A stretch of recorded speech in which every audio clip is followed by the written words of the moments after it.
Саламатсыздарбы, урматтуу YouTube колдонуучулары.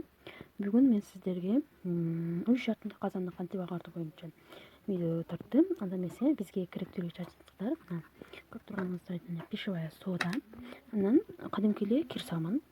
Мен кадимки кир самынды теркадан өткөрүп аласыз. Мен уже мына өткөрүп койдум. Мына суу куюп даярдап алдым. Анда эмесе салайлы.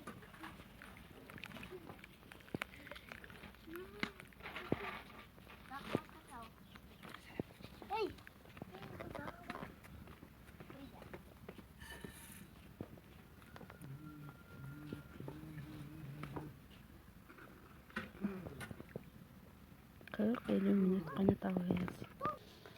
Мынакей реакция бере баштады, кайнап. Анан мен казандан тышкары сковородканы салып койгом. Bunun дагы результатын көрсөтөм.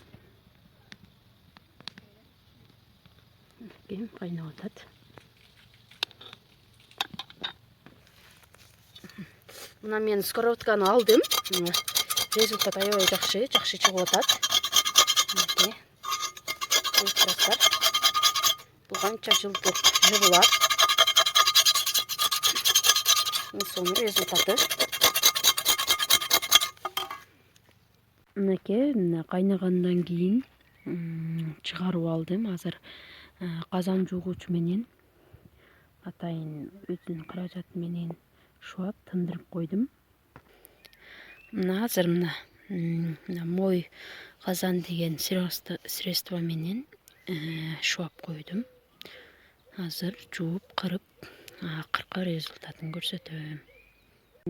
Акыркы результатым казан мен ойлогондой ак болбосо дагы жакшы эле тазаланды.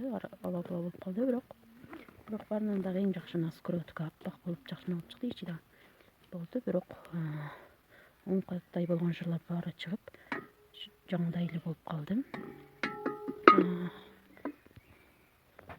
Көрүп тургандарыңыздар үчүн рахмат.